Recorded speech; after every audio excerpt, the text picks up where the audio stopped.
कि पहले ऐसा नहीं था जैसे आज हो गया, धोखा खा खा के मैं भी धोखेबाज हो गया।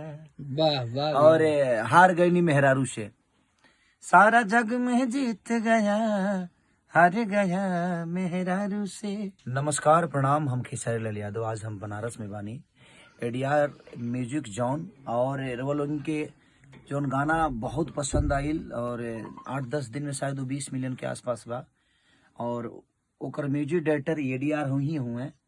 और वो गाना के बोल वो लोगन के बता दे तो शायद ज्यादा समझ में आई कि पहले ऐसा नहीं था जैसे आज हो गया, धोखा खा खा के मैं भी धोखेबाज हो गया।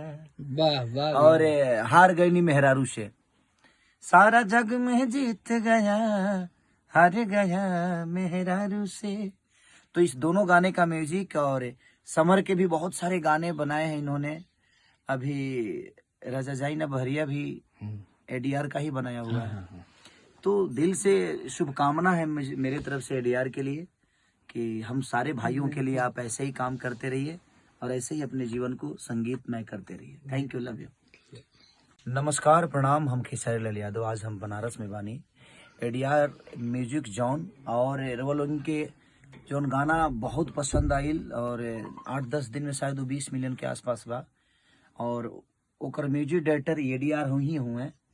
और वो गाना के बोल वो लोगन के बता दे तो शायद ज्यादा समझ में आई कि पहले ऐसा नहीं था जैसे आज हो गया, धोखा खा खा के मैं भी धोखेबाज हो गया।